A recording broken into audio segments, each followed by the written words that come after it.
ಆಕಾಶವಾಣಿ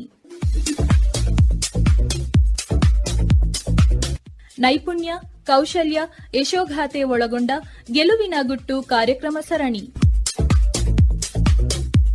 ಪ್ರಾಯೋಜಕರು ಪಿಇಎಸ್ ಸಮೂಹ ಶಿಕ್ಷಣ ಸಂಸ್ಥೆ, ಶಿವಮೊಗ್ಗ.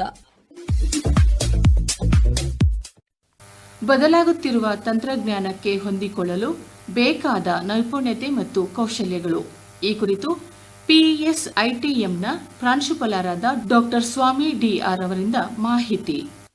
ಆಕಾಶವಾಣಿ ಭದ್ರಾವತಿ ಎಲ್ಲ ಶ್ರೋತೃಗಳಿಗೆ ನನ್ನ ನಮಸ್ಕಾರಗಳು. ನಾನು ಡಾಕ್ಟರ್ ಸ್ವಾಮಿ ಡಿಆರ್, ಪ್ರಸ್ತುತ ಶಿವಮೊಗ್ಗ ನಗರದ ಪ್ರತಿಷ್ಠಿತ ತಾಂತ್ರಿಕ ವಿದ್ಯಾಸಂಸ್ಥೆಯಾದ PES institute of technology and management ಕಾಲೇಜಿನ ಪ್ರಾಂಶುಪಾಲನಾಗಿ ಕಾರ್ಯವನ್ನು ನಿರ್ವಹಿಸ್ತಾ ಇದ್ದೀನಿ. ಆಕಾಶವಾಣಿ ಭದ್ರಾವತಿಯ ನೈಪುಣ್ಯ, ಕೌಶಲ್ಯ ಹಾಗೂ ಯಶೋಗಾಥೆ ಗೆಲುವಿನ ಗುಟ್ಟು ಎಂಬ ಈ ಸರಣಿಯ ಇಂದಿನ ವಿಷಯ ಬದಲಾಗುತ್ತಿರುವ ತಂತ್ರಜ್ಞಾನಕ್ಕೆ ಹೊಂದಿಕೊಳ್ಳಲು ಬೇಕಾದ ನೈಪುಣ್ಯತೆ ಮತ್ತು ಕೌಶಲ್ಯ ಎಂಬುದು. ಈ ವಿಷಯ ಕೇವಲ ವಿದ್ಯಾರ್ಥಿಗಳಿಗೆ ಅಷ್ಟೇ ಅಲ್ಲ, ಸಾಮಾನ್ಯ ಜನರಿಗೆ ಹೇಗೆ ಇದು ಅವಶ್ಯಕ ಎಂಬುದನ್ನು ನಾನು ಇಲ್ಲಿ ತಿಳಿಸಲಿದ್ದೇನೆ. ನಮ್ಮ ದೇಶದ ಇತಿಹಾಸವನ್ನು ನಾವು ಹಿಂದಿರುಗಿ ನೋಡಿದಾಗ, ನಮ್ಮಲ್ಲಿರುವಂತಹ ಐತಿಹಾಸಿಕ ಸ್ಮಾರಕಗಳನ್ನು ನೋಡಿದಾಗ, ಲಭ್ಯವಿರುವಂತಹ ಪ್ರಾಚೀನ ಗ್ರಂಥಗಳನ್ನು ಓದಿದಾಗ, ಭಾರತ ಒಂದು ಕಾಲದಲ್ಲಿ ತಂತ್ರಜ್ಞಾನಕ್ಕೆ, ನೈಪುಣ್ಯತೆಗೆ ಹಾಗೂ ಕೌಶಲ್ಯತೆಗೆ ಭಾಳ ಹೆಸರಾಗಿದ್ದಂಥ ದೇಶ. ಆದರೆ ಇಂದಿನ ಚಿತ್ರಣ ಬದಲಾಗಿದೆ. ಹೌದು, ಕಾಲಕ್ಕೆ ತಕ್ಕಂತೆ ಅನೇಕ ಚಿತ್ರಣಗಳು ಬದಲಾಗ್ತಾ ಬರ್ತದೆ. ಒಂದು ಕಾಲದಲ್ಲಿ ನಮ್ಮೆಲ್ಲರಿಗೂ ತಿಳಿದಿರುವ ಹಾಗೆ ನಮ್ಮಲ್ಲಿ ಗುರುಕುಲದಲ್ಲಿ ಶಿಕ್ಷಣ ಪದ್ಧತಿ ನಡೀತಾ ಇತ್ತು. ದಿನಗಳು ಕಳೆದಂತೆ ನಮ್ಮ ಶಿಕ್ಷಣ ವ್ಯವಸ್ಥೆ ಬದಲಾಗ್ತಾ ಬಂದಿದೆ. ತರಗತಿಗಳು ಹೋಗಿ ಕೊಠಡಿಗಳು ಬಂದಿದ್ದಾವೆ.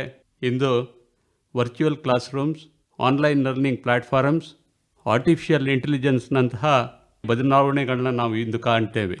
ಆಧುನಿಕ ಜಗತ್ತಿನಲ್ಲಿ ಶಿಕ್ಷಣದ ಮುಖವನ್ನೇ ಬದಲಾಯಿಸಿದ್ದಾವೆ. ಬದಲಾಯಿಸಲು ಇನ್ನೂ ಹೆಚ್ಚಿನ ತಂತ್ರಜ್ಞಾನಗಳು ಬರ್ತಾನೇ ಇರ್ತದೆ. ಬದಲಾವಣೆ ಜಗದ ನಿಯಮ. ಹಾಗಾಗಿ ಇಂದಿನ ಜ್ಞಾನದ ತಂತ್ರಜ್ಞಾನ ಅಭಿವೃದ್ಧಿ ನಮಗೆ ಅವಕಾಶವೇ ಸವಾಲೇ ಎಂಬ ವಿಶ್ಲೇಷಣೆಯನ್ನು ನಾವು ಈ ದಿನ ಮಾಡಬೇಕಾಗ್ತದೆ. ಇಂದಿನ ಯುಗವನ್ನು ನಾವು ಡಿಜಿಟಲ್ ಯುಗ ಎಂದು ಕರಿತೀವಿ. ಒಂದು ಕಾಲದಲ್ಲಿ ಪತ್ರ ಬರೆದು ಅದು ತಲುಪಲು ಹಲವು ದಿನಗಳೇ ಬೇಕಾಗ್ತಾಯಿತ್ತು ಅಲ್ವಾ? ಆದರೆ ಇಂದು ಒಂದು ಸಣ್ಣ ಸಂದೇಶ ಕೂಡ ಕ್ಷಣಾರ್ಧದಲ್ಲಿ ತಲುಪ್ತದೆ. ಎಷ್ಟೊಂದು ಅಭಿವೃದ್ಧಿ ಹೊಂದುತ್ತಿರುವ ಕಾಲಘಟ್ಟದಲ್ಲಿ ನಾವಿದ್ದೀವಲ್ವಾ? ಹಂಗೆ ಅಗಲದ ಮೊಬೈಲ್, ಕಿರು ಬೆರಳಿನ ತುದಿಯಲ್ಲಿ ಇಂದು ಪ್ರಪಂಚದ ಜ್ಞಾನವು ಲಭ್ಯವಾಗ್ತಾ ಇದೆ. ಇಂತಹ ವೇಗದ ಬದಲಾವಣೆ ಮಧ್ಯ ನಾವು ಎಲ್ಲರೂ ಕೇಳಬೇಕಾದ ಒಂದು ಪ್ರಶ್ನೆ, ಈ ಬದಲಾವಣೆಗೆ ನಾವು ಹೇಗೆ ಹೊಂದ್ಕೊಳ್ಬೇಕು ಎಂಬುದು. ಇದಕ್ಕೆ ಪೂರಕವಾಗಿ ಒಂದು ಸಣ್ಣ ಉದಾಹರಣೆಯನ್ನು ನೋಡೋಣ. ಒಂದು ಗ್ರಾಮದಲ್ಲಿ ಇಬ್ಬರು ರೈತರು ಇರ್ತಾರೆ. ಒಬ್ಬ ರೈತ ಹಳೆ ವಿಧಾನದಲ್ಲಿ ಕೃಷಿ ಮಾಡ್ತಾ ಇರ್ತಾನೆ.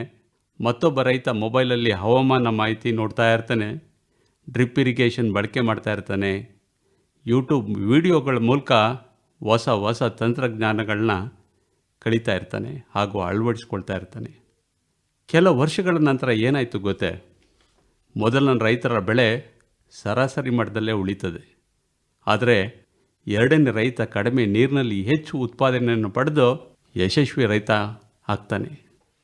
ಇದರಿಂದ ಏನು ತಿಳಿಯುತ್ತದೆ ಅಂದರೆ, ತಂತ್ರಜ್ಞಾನ ಬದಲಾಗ್ತಾನೇ ಇರ್ತದೆ. ಅದಕ್ಕೆ ಹೊಂದಿಕೊಳ್ಳುವವರು ಮಾತ್ರ ಮುಂದುವರಿತಾರೆ, ಉಳಿತಾರೆ, ಬೆಳೀತಾರೆ ಅಂತ. ಇದು ತಂತ್ರಜ್ಞಾನದ ಶಕ್ತಿ. ಅಂದರೆ ಅದನ್ನು ಬಳಸಲು ಅವನು ಕಲಿತ ಕೌಶಲ್ಯ ಹಾಗೂ ನೈಪುಣ್ಯತೆಯೇ ಎರಡನೇ ರೈತನ ಯಶಸ್ವಿನ ಗುಟ್ಟು. ಇದನ್ನು ಬೆಳೆಸ್ಕೊಳ್ಳಲು ನಾವು ಏನು ಮಾಡಬೇಕು ಎನ್ನುವುದು ಕೆಲ ಅಂಶಗಳಿಂದ ನೋಡೋಣ. ಮೊದಲನೇ ಅಂಶ ಲರ್ನಿಂಗ್ ಮೈಂಡ್ ಸೆಟ್, ಕಲಿಯುವ ಮನೋಭಾವ. ಭಗವದ್ಗೀತೆಯಲ್ಲಿ ಹೇಳುವಂತೆ ನಹಿ ಜ್ಞಾನೇನ ಸದೃಶಂ ಪವಿತ್ರಮಿಹ ವಿದ್ಯತೆ. ಇದರ ಅರ್ಥ, ಜ್ಞಾನ ಮಹಾ ಪವಿತ್ರವಾದದ್ದು, ಅದಕ್ಕೆ ಸರಿಸಾಟಿಯಾಗಿ ಇನ್ನೊಂದು ಈ ಪ್ರಪಂಚದಲ್ಲಿ ಇಲ್ಲ. ಇದು ನಿರಂತರ ಕಲಿಕೆಯ ಮಹತ್ವವನ್ನು ಒತ್ತಿ ಒತ್ತಿ ಹೇಳ್ತದೆ. ಒಬ್ಬ ವಿದ್ಯಾರ್ಥಿ ತನ್ನ ಪದವಿ ಮುಗಿದ ಮೇಲೆ ಇಷ್ಟು ಓದಿದ್ದು ಸಾಕು ಅಂತ ನಿಲ್ಲಿಸಿದ್ರೆ ಅವನು ಹಿಂದೆ ಉಳಿತಾನೆ, ಸೋಲ್ತಾನೆ.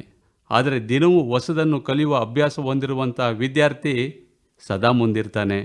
ಅಂದರೆ ನಾವು ಕಲಿಬೇಕಾಗಿರೋದು ಕೇವಲ ಪಠ್ಯ ಪುಸ್ತಕಕ್ಕೆ ಸೀಮಿತವಾದದ್ದಲ್ಲ. ಪಠ್ಯದ ಜೊತೆಗೆ ಕಲಾತ್ಮಕತೆ, ಸೃಜನಶೀಲತೆ, ಶಿಸ್ತು, ಸಂಯಮ, ಸಮಯ ಪಾಲನೆ, ಆತ್ಮವಿಶ್ವಾಸ, ಜೊತೆಗೆ ಮನೋಧೈರ್ಯಗಳು ನಮ್ಮಲ್ಲಿ ಬೆಳೆಸ್ಕೊಳ್ಬೇಕಾಗಿದೆ.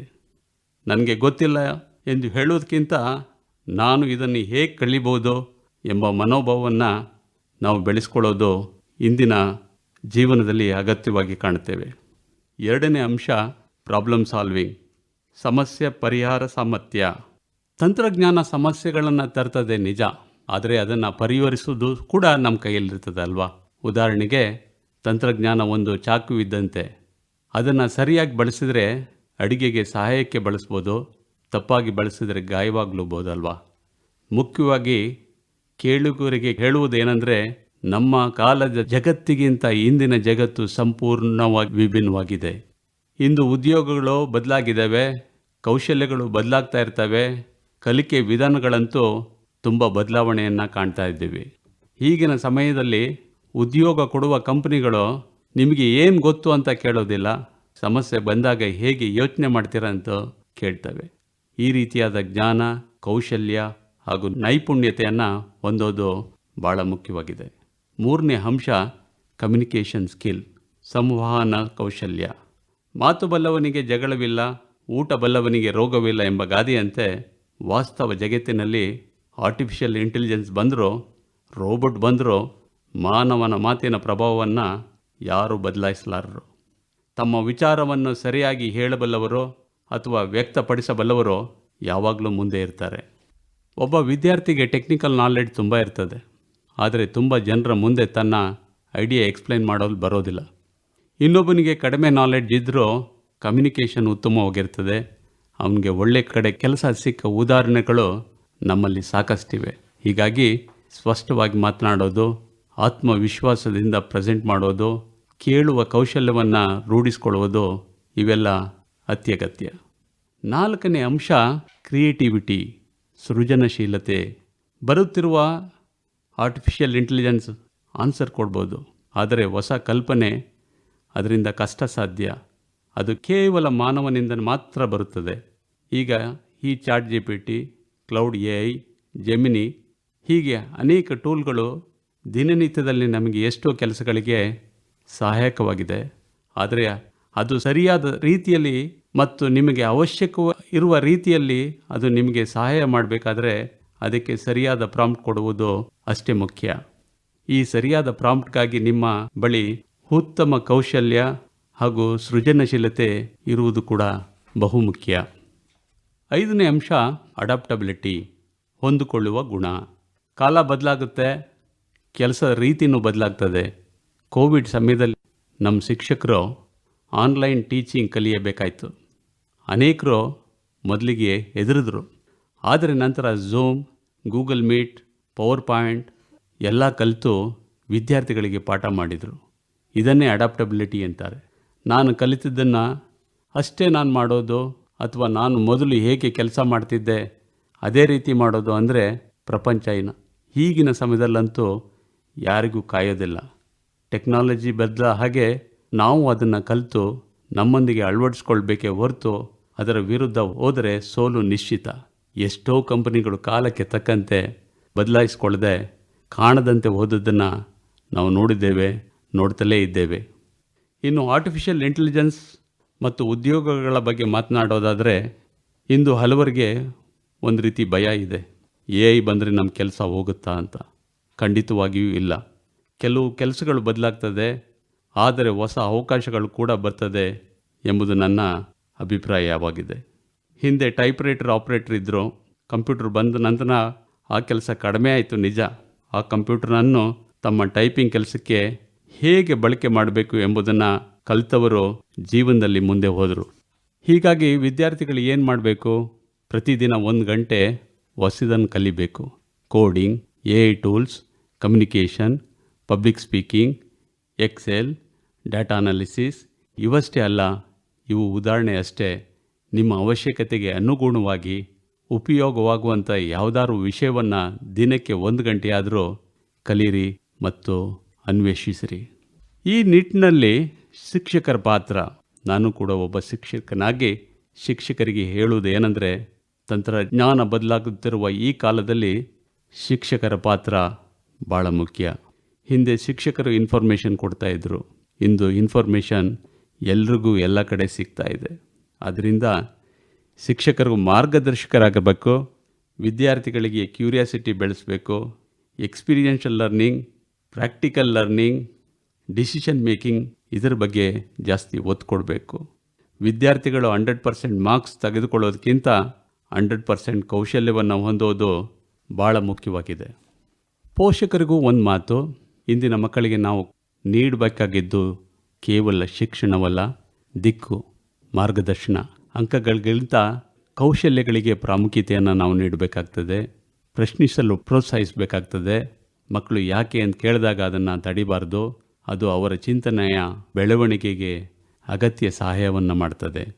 ಯಾವತ್ತೂ ನಾವು ತಂತ್ರಜ್ಞಾನವನ್ನು ಶತ್ರುವನ್ನು ಕಾಣಬಾರ್ದು. ಮೊಬೈಲ್, ಇಂಟರ್ನೆಟ್ ಇವುಗಳನ್ನು ಸರಿಯಾಗಿ ಬಳಸಿದರೆ ಅವುಗಳು ಕೂಡ ಉತ್ತಮ ಶಿಕ್ಷಕರ ಹಾಗೆ ಮಾರ್ಗದರ್ಶನವನ್ನು ಕೊಡ್ತದೆ. ಪೋಷಕರೇ, ಮಕ್ಕಳನ್ನು ಟೆಕ್ನಾಲಜಿಯಿಂದ ದೂರ ಮಾಡಬೇಡಿ. ಸರಿಯಾದ ದಿಕ್ಕಿನಲ್ಲಿ ಬಳಸಲು ಮಾರ್ಗದರ್ಶನವನ್ನು ನೀವು ನೀಡಬೇಕಾಗುತ್ತದೆ. ಮಕ್ಕಳನ್ನು ಅರ್ಥ ಮಾಡ್ಕೊಳ್ಳಿ, ಬೆಂಬಲಿಸಿ. ಪ್ರೀತಿಯ ಕೇಳುಗರೆ, ಕೊನೆಯದಾಗಿ ಹೇಳುವುದಾದರೆ, ತಂತ್ರಜ್ಞಾನ ಎಂದಿಗೂ ನಿಲ್ಲೋದಿಲ್ಲ. ಅದು ಪ್ರತಿದಿನ ಹೊಸ ಹೊಸ ರೂಪದಲ್ಲಿ ಜನ್ಮ ತಾಳುತ್ತಲೇ ಇರ್ತದೆ. ಆದರೂ ಒಂದೇ ಸತ್ಯ ನೆನಪಿರಲಿ, ತಂತ್ರಜ್ಞಾನ ಬದಲಾಗುತ್ತೆ, ಆದರೆ ಕಲಿಯುವ ಮನಸ್ಸು ನಮ್ಮನ್ನು ಸದಾ ಮುಂದೆ ಕರೆದೊಯ್ಯುತ್ತದೆ. ಹೀಗಾಗಿ ಹೊಸದನ್ನು ಕಲಿಯಿರಿ, ಭಯ ಬಿಡಿ, ಪ್ರಯತ್ನ ಮಾಡಿ, ಬದಲಾವಣೆಯನ್ನು ಸ್ವೀಕರಿಸಿ. ಇಂದಿನ ವಿದ್ಯಾರ್ಥಿಗಳು, ಯುವಕರು, ಶಿಕ್ಷಕರು ಎಲ್ಲರೂ ಕೌಶಲ್ಯಗಳನ್ನು ಬೆಳೆಸ್ಕೊಂಡ್ರೆ ನಮ್ಮ ಸಮಾಜ ಅಭಿವೃದ್ಧಿಯಾಗ್ತದೆ, ದೇಶವು ಅಭಿವೃದ್ಧಿಯಾಗ್ತದೆ ಎಂಬ ಆಶಯದೊಂದಿಗೆ ಈ ಸರಣಿಯ ಇಂದಿನ ವಿಷಯಕ್ಕೆ ಇಲ್ಲಿ ವಿರಾಮ ಕೊಡ್ತಾ ಇದ್ದೇನೆ. ನನಗೆ ಈ ದಿನ ಮಾತನಾಡಲು ಅವಕಾಶ ಕೊಡಂಥ ಆಕಾಶವಾಣಿ ಭದ್ರಾವತಿ ಕೇಂದ್ರಕ್ಕೂ ಹಾಗೂ ಶಿವಮೊಗ್ಗದ PS ಟ್ರಸ್ಟ್ಗೂ ನನ್ನ ತುಂಬ ಹೃದಯದ ಧನ್ಯವಾದಗಳನ್ನ ಹೇಳಲಿಕ್ಕೆ ಬಯಸ್ತೀನಿ. ಎಲ್ರಿಗೂ ನಮಸ್ಕಾರ. ಇದುವರೆಗೂ ಬದಲಾಗುತ್ತಿರುವ ತಂತ್ರಜ್ಞಾನಕ್ಕೆ ಹೊಂದಿಕೊಳ್ಳಲು ಬೇಕಾದ ನೈಪುಣ್ಯತೆ ಮತ್ತು ಕೌಶಲ್ಯಗಳು ಈ ಕುರಿತು PES ITMನ ಪ್ರಾಂಶುಪಾಲರಾದ ಡಾಕ್ಟರ್ ಸ್ವಾಮಿ DR ಅವರಿಂದ ಮಾಹಿತಿಯನ್ನ ಕೇಳಿದಿರಿ. ಶಿವಮೊಗ್ಗದ PES institute of technology and management ನಲ್ಲಿ ಈ ಶೈಕ್ಷಣಿಕ ವರ್ಷಕ್ಕಾಗಿ ವಿವಿಧ ಇಂಜಿನಿಯರಿಂಗ್ ಕೋರ್ಸ್ಗಳ ದಾಖಲಾತಿ ಆರಂಭವಾಗಿದ್ದು, ಲಭ್ಯವಿರುವ ಕೋರ್ಸ್ಗಳೆಂದರೆ ISC, ECE, ME, civil, EEE, AI and ML. ಉತ್ತಮ ಶಿಕ್ಷಣ, ಅತ್ಯುತ್ತಮ ಕಲಿಕಾ ವಾತಾವರಣವಿರುವ PES ಸಂಸ್ಥೆ ಸೇರಲು 82931763 ಸಂಪರ್ಕಿಸಿ ಅಥವಾ ಶಿವಮೊಗ್ಗ ಸಾಗರ ರಸ್ತೆಯಲ್ಲಿರುವ PES ಕ್ಯಾಂಪಸ್ಗೆ ಭೇಟಿ ನೀಡಬಹುದು. ಇದುವರೆಗೆ ನೈಪುಣ್ಯ, ಕೌಶಲ್ಯ, ಯಶೋಗಾಥೆ ಒಳಗೊಂಡ ಗೆಲುವಿನ ಗುಟ್ಟು ಕಾರ್ಯಕ್ರಮ ಸರಣಿ ಪ್ರಸಾರವಾಯಿತು. ನಿರ್ವಹಣೆ SR ಭಟ್, ಸಹಕಾರ ಲಿಡಿಯಾ. ಪ್ರಾಯೋಜಕರು PES ಸಮೂಹ ಶಿಕ್ಷಣ ಸಂಸ್ಥೆ, ಶಿವಮೊಗ್ಗ. ಕಾರ್ಯಕ್ರಮ ಆಕಾಶವಾಣಿ ಭದ್ರಾವತಿ ಕೇಂದ್ರದಿಂದ ಮೂಡಿಬಂತು.